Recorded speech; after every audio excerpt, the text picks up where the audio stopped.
From time to time, I get questions that ask me, is it necessary for an individual to remove the fruit and blooms from their newly planted trees? And why do I do it to mine?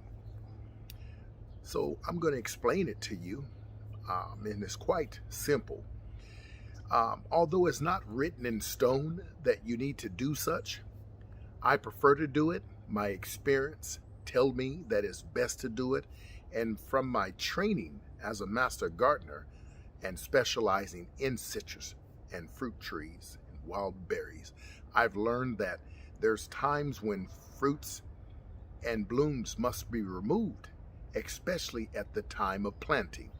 When you're planting newly planted fruit and citrus trees, and we're going to use these two for instance, what happens is it takes a lot of energy to produce blooms. And for blooms to turn into a fruit set, it takes a lot of energy to turn that bloom into a fruit, and then that fruit has to grow to a certain size. It takes a lot of energy to produce seeds. So the seeds that are contained inside of the fruit and the citrus, that also takes energy. It takes energy to produce the outer layer of the fruit and citrus tree and the juicy insides of the fruit itself. It takes quite the amount of energy to produce such fruit. And we're just talking about one fruit. If you have a tree that's have multiple fruits on it, it takes a lot of energy. The last thing you want to do is take that energy away from your fruit and your citrus trees, because what's going to happen is the root development of the tree is going to slow. It's going to halt. In other words, for most of us, the thing that we want is for the roots to be developed as quickly as possible. Not that we are trying to rush it, and I hope that you folks are being patient and taking your time. But it's really about establishing that root system. So once that root system is established, the tree can now start to grow in a way where the trunk gets thicker, the branches get thicker, and the bigger and larger and stronger they are, the more fruit set they can hold on to. And that's why it's important. You want to get that tree's roots established, because a tree with an established root is a healthier tree that can help ward off insects and viruses and fungal diseases. That's why you want a tree that's healthy, a tree that has a well-established root system. That's why I remove my fruit. So when I planted 90% of the fruit trees and citrus trees in this food forest this year, I did exactly that. With most of my fruit trees, I actually cut them down to 36 inches above the soil level. And this is a technique you use. You can do 21 inches, or you can do 36 inches. I do 36 inches. And that's to make sure there is no leaves, no branchings, and I took off every piece of fruit that actually came with the tree or started to develop after I planted the tree. Okay, I removed them. I removed the blooms too, because I did not want my fruit trees dealing with a lot of the stress that comes along with planting them, and they're not established yet. So disease is very prominent when it comes to fruit trees. They deal with it worse than citrus trees do. So here's what I did. I do have some fruit trees I'm going to take you folks over right now, and then we're going to come back and we're going to talk about the citrus trees. The fruit trees, I do have some that I didn't cut down to 36 inches, and I did that for a reason. Okay? Not all fruit trees are equal. You can't prune them all the same. Some like an open canopy, some like to go straight up, like cherry trees. And I'm going to show you how bare some of them are. And I'm going to be coming back with part 2 and sharing with you folks how to properly prune your specific trees. I say the word specific. Remember, specific. That's because each tree is pruned specifically to its cultivar. You just can't prune any tree the wrong way, and if you do, you're going to ruin your tree. Fruit trees prefer a canopy that's open to the sun rather than limbs and branches that are crossing each other and so forth. So you want something that's open. So let's go take a look over here and I'll show you folks what's going on right now. So as I walk over here, you automatically see the Satsuma plum. The Satsuma plum is actually beautiful. And I love it when it has no leaves. Not that I don't love it when it has leaves, but I can see where I need to prune things. So stay with part 2. I'm going to show you how to prune it and when you should prune it, the best time to prune it. Okay? Now, when you go over here, you see the Santa Rosa plum. Almost bare, very tall, 17 feet tall. I already did the measurements. Now, these trees have grown substantially and they're solid in the ground. You can't move them. Okay? However, there's 3 of them that I'm having an issue with. And I'm going to give them until spring of next year and see if they come out of dormancy and see how they work. Now, let's go over here to the Bing cherry. The Bing cherry still has some leaves on it. Okay? But it is solid. Once again, these trees are solid. The Bing cherry, the Santa Rosa plum, the Satsuma plum, I know are going to do fantastic. Along with this Stella cherry right here. It is solid. It was the first one. Ooh, you can't move that. It was the first one to establish itself, and look at it. Okay? It's lost all of its leaves. Okay? And I'll share it with you folks again. Now, when you look at these 3 over here, 1, 2, 3. There's 2 peaches and 1 nectarine. Now, they had gotten hit with the fungal disease, which is typical, and leaf spot. And boy, did it really, get to the tree. However, one of the things I did was I cut them down to 36 inches to give them some new profound energy so they didn't have to fight so much trying to, survive that onslaught of the virus. Okay? So this one is my Eva's Pride. And we're going to go here, and what you want to do, and most people know this, you simply scrape the bark. And you see that? It's green. So this tree is still alive. Although it's very loose in the soil, we're going to give it a chance, okay? Then you have the nectarine here. We're going to do the same thing. Green. And then we have the Old Henry peach. We're going to do the same thing. Green. So now that I've shared that with you folks, you could understand why I sacrifice my edification, self-edification, and my ego. I want the trees to be as healthy as possible. Now, on that entire wall, you didn't see the trees that are along the fence.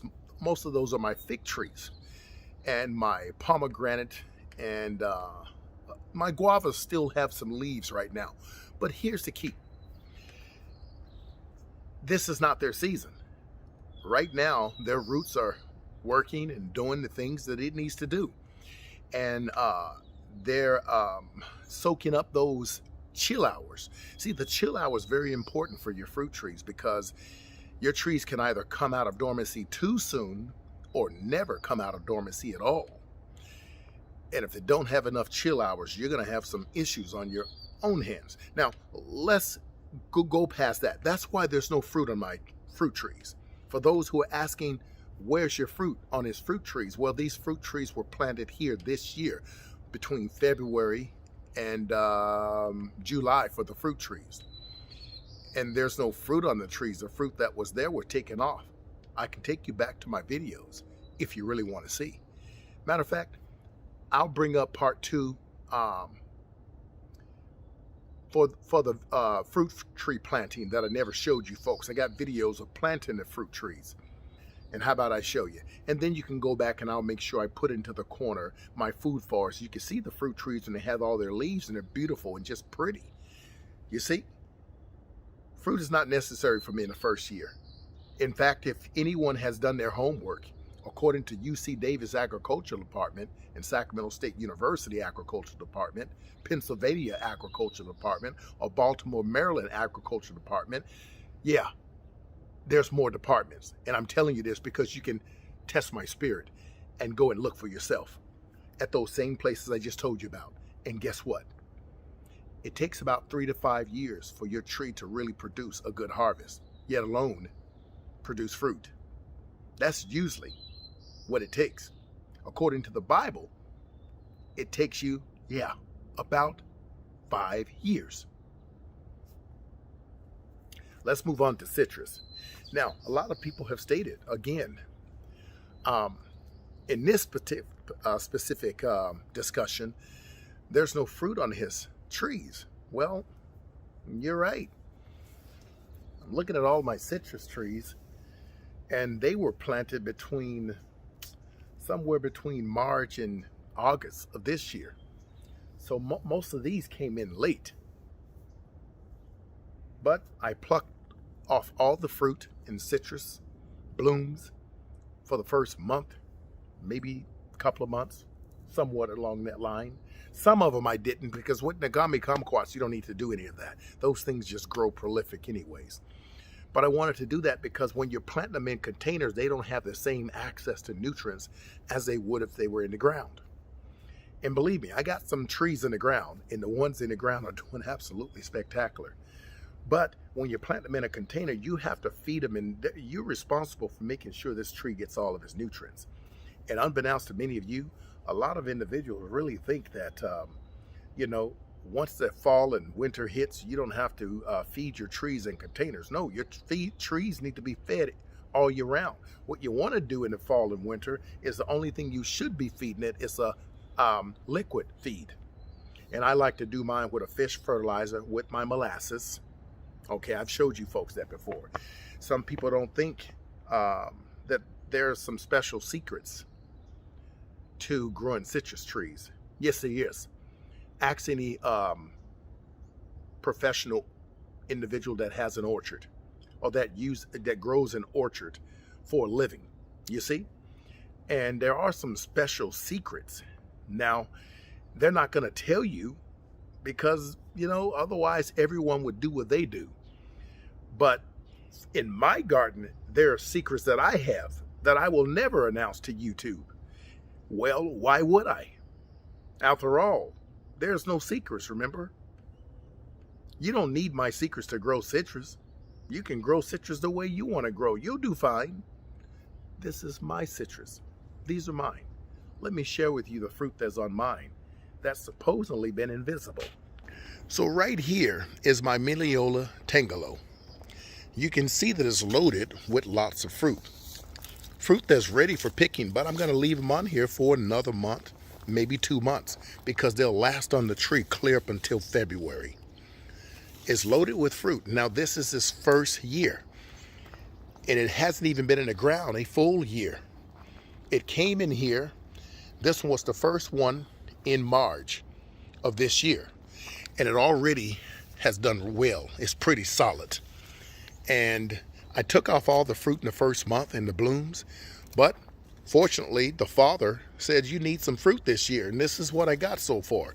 If I were to count these, let's count them: 3, 4, 5, 6, 7, 8, 9, 10, 11, 12, 13, 14, 15, 16, 17, 18, 19, 20, 21, 22, 23, 24, 25, 26, 27, 28. 28 pieces of fruit, roughly rounded off to 30, on this tree right here. Isn't it beautiful? Now, let's go and look at that Meyer lemon that literally had no leaves that I brought back from the death. Isn't it gorgeous? With my secrets. Again, most people that get a bare Meyer lemon, they throw it away and think it's dead. But not me. I always give mine a chance. So I took off all the blooms. I really didn't want this one producing because it was just overly stressed. And then once it got a certain amount of leaves, I went ahead and allowed some of the blooms to go ahead and turn to fruit. So I got 3 pieces down here. I got 1 piece here. And I got tons of fruitlets that have started to develop all over the tree in blooms. Okay, now let's walk over here to my sanguinella blood orange. I remind you really quick, this tree is in the ground. The sanguinella blood orange is in the ground. Look at all these blood oranges. Look at that color that's starting to come in, that red hue. I don't even want to count these because I'm going to be clearly up to about 75 pieces of fruit here. This is a lot of fruit, and it's absolutely gorgeous. Look at this. Just loads and loads of fruit. Look at that. Okay, this is here. Now let's go over to my Eureka lemon. Now this Eureka lemon is being grown inside of a container. I want you to look. This is what it has. Has all of these lemons. Okay, don't let yourself be fooled. Now the Eureka lemon is not like the Meyer lemon. It'll actually produce lemons all year round, so you don't have to wait specifically for the fall. So you see there's lemons that are being produced. There's lemons back here, and it constantly stays in bloom. Constantly stays in bloom. Some get a little larger, but nevertheless, this is what it has on this right now. And it's only this thick in the branch, but it's solid in that soil. Here's my Nagami kumquat, grown in a container. I brought it out of the ground to bring it right here. So it's got some delicious kumquats on it.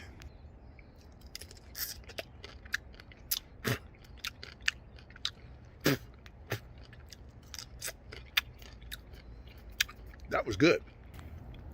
This is my other Meyer lemon. It's got a few lemons on there. Some that are growing, some back there. It was in the ground, but it didn't like it in its first year, so I placed it in a container. My clementine mandarin. This tree was so stressed out, it went from the ground to there to over here in its final destination. And it lost all of its leaves. To have all of this back, I want you to take a good look at this tree. It still gave me 1 fruit, 2 fruit, 3 fruit. To be honest with you, I actually told myself I'm not going to put any more long videos on my channel, but I wanted to address this. You should be concerned with your garden. After all, you're the one that has to put in the labor. I do want to address something at this moment. I am not a gardener. So those out there who says he's not a gardener, I was teaching on this platform before many of you ever came on. And second of all, I used to be a gardener. That's what I thought. But then when I got into the Word, the Bible, I learned that there's only one gardener. And that's the Most High, the creator of the universe, the Elohim, the great I am. He states that he created the garden, watch this now, and he put man in it. So for those of you who are in the truth, let me ask you this. Did you ever read in the garden that Adam had to till? Did you ever read in the Bible that Adam had to go and plant seeds? Did you ever read in the garden that Adam had to come in and do all these things we do today and call ourselves gardeners? No.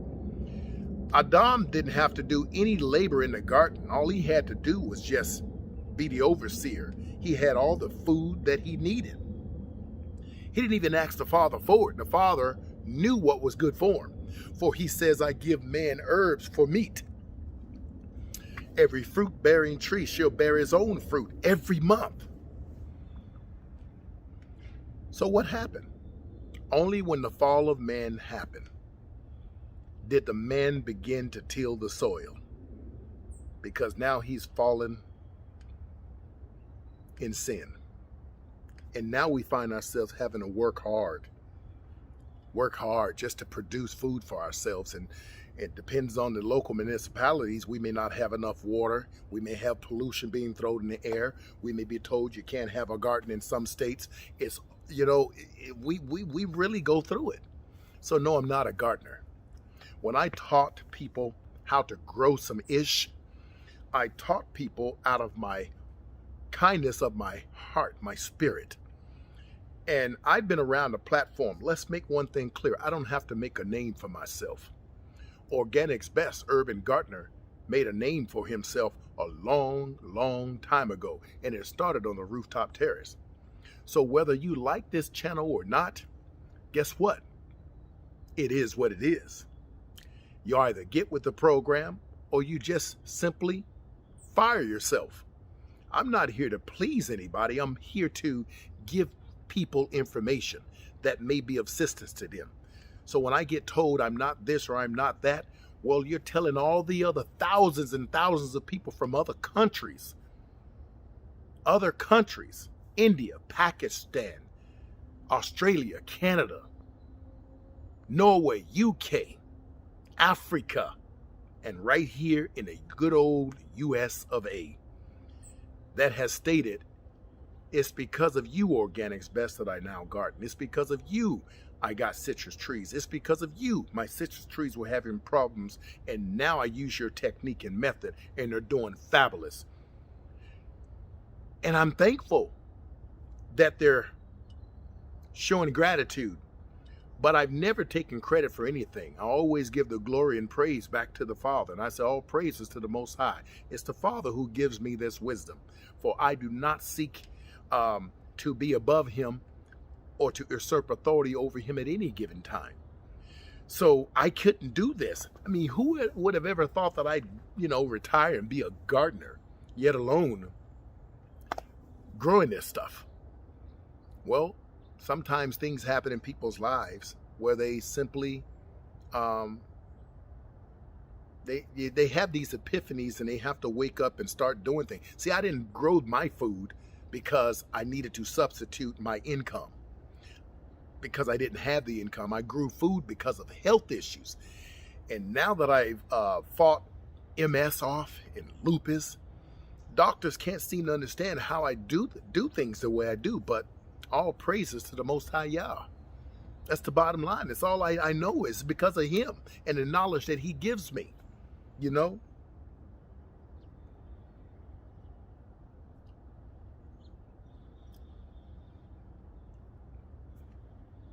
You've seen the fruit. It is citrus season, not fruit season. It's citrus season. You do know that, right? Now, I hear another question, as always, about, anyone can grow greens. It's funny saying that to me because I don't grow greens outdoors, really. You folks, do you need another reminder? How many videos I told you I put up to kind of remind you? 1, 2, I'll put up a third one to show you my tower garden. I grow greens hydroponically indoors. If you went inside my house, you'd think you was in a forest of nothing but about a dozen different greens and microgreens as well. Everything that we eat green is grown indoors in our hydroponic towers. Come on, people.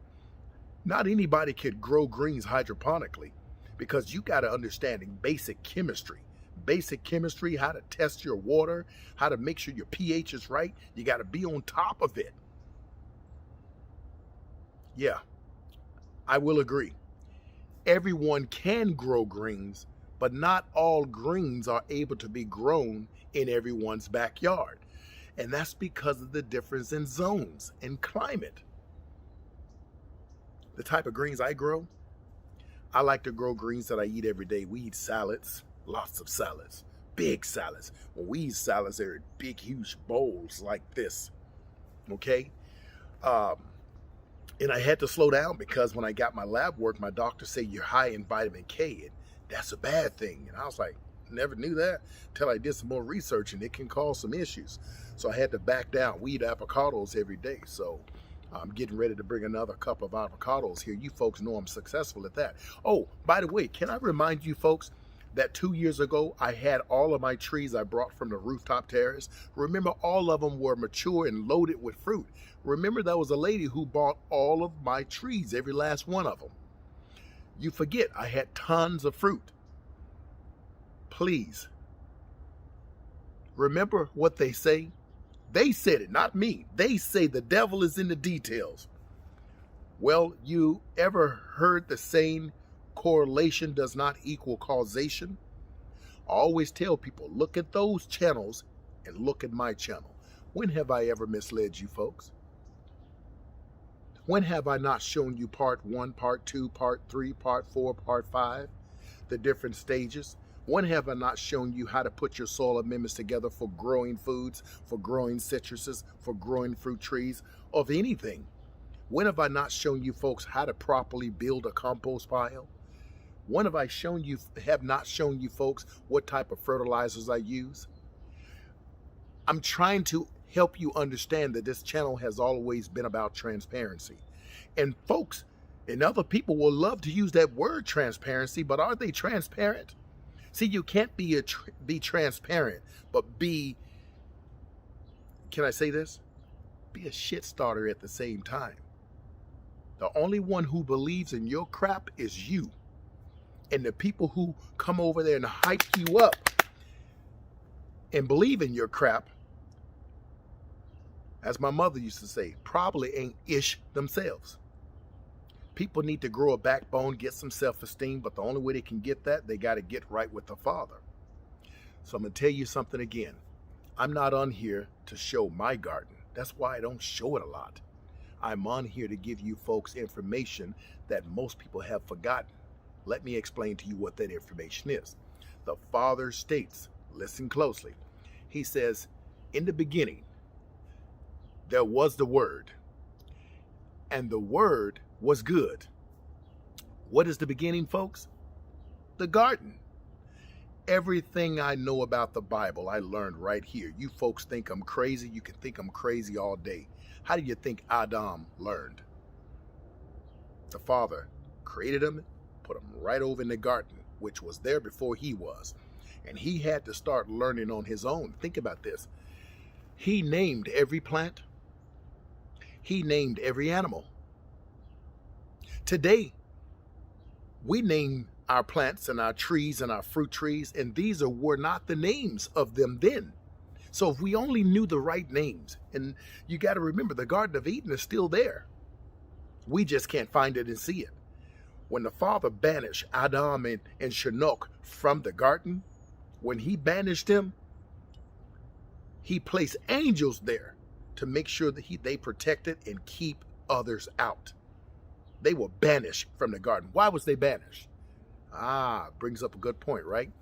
It's because Satan had creeped himself into the garden, deceived Eve. Eve deceived Adam. He sowed diverse seeds. The Father already has told us in precept, okay, that good and evil, light and darkness cannot dwell in the same area, at the same time, in the same moment, in the same spot. It cannot dwell together. And you cannot sow diverse seeds together. Do not sit at the table with adulterers, fornicators, liars, thieves, whoremongers, and so forth. See, I don't entertain fools because I'll end up acting like a fool. And I'm not going to allow Satan to do to me what he did to Shinnok and Adam. My job is to correct the areas of mistakes or sin that my ancestors did and not to repeat it. When we repeat things, we start to get into this generational curses. And a lot of those generational curses, they continue to go on, and then they continue to perpetuate the stereotypical, rebelliousness of Yasharal. We are stiff-necked, sottish people. And I'm not talking about Yasharal being melanated people, because Yasharal or Israel is not melanated people. It's those who are what? Circumcised inwardly. The Father don't care about your outwardly appearance. And he's not a respecter of persons. So just when you think you're doing good, you're speaking good, and and whatnot, remember what you're doing. If you're talking about your brothers and sisters and talking down on them, how can you say you got it right with the Father? And then when I look at you closer, most of you don't even have a relationship with the Father. You couldn't have, because your action is not that of Galatians 5:22 and 23. The fruits of the Spirit is love, patience, long-suffering, goodness, meek. You understand? Faith and temperance, meekness.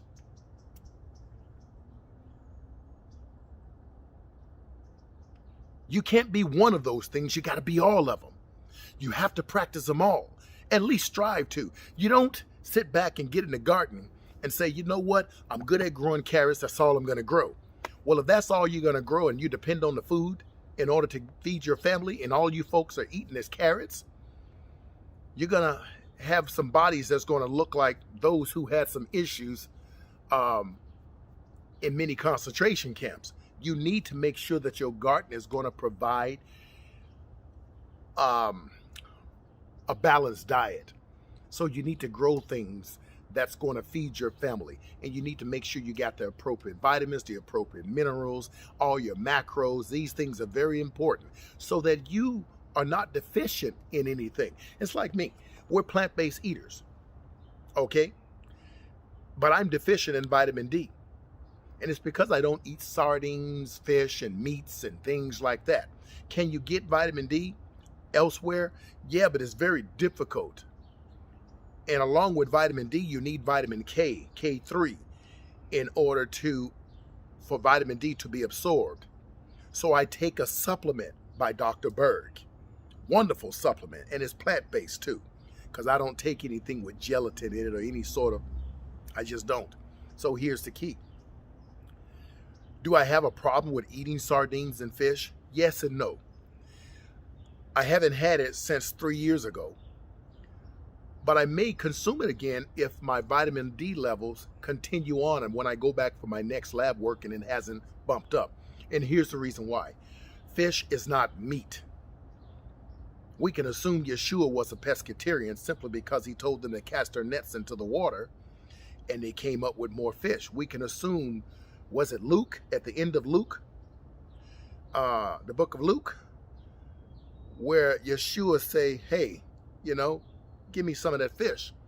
We can assume he's a pescatarian.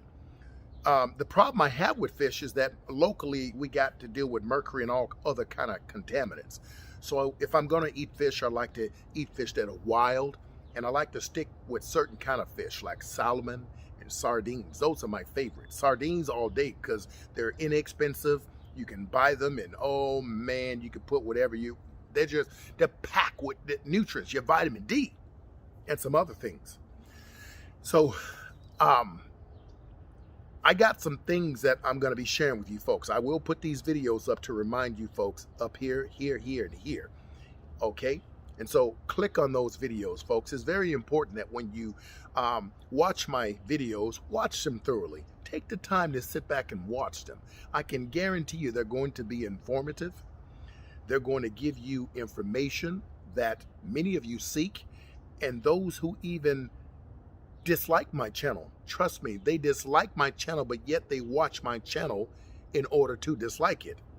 So even the wolves in sheep clothing seek the information on my channel because they know the information on my channel is from the Most High, not my feelings. It's from the Word.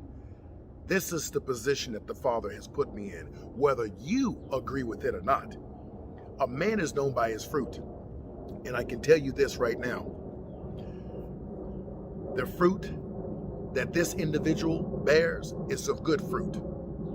I've told you folks before, I sow good seeds.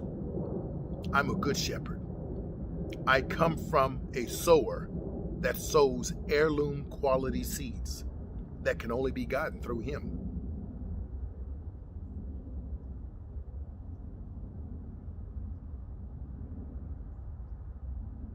You folks need to get right, or just stay wrong and stay out of my way, and stay out of those who are trying to do right's way. There's a lot of sisters and brothers out there, melanated, white, Asian, poly, Hispanic, Latinos, whatever way you want to call it. There's a lot of good people out there, and a lot of them are going to be in the kingdom. My advice to a lot of you good folks out there, be very careful. Because even the Bible say, even the righteous will be deceived. Be careful with the company you keep. Hallelujah. Shalom.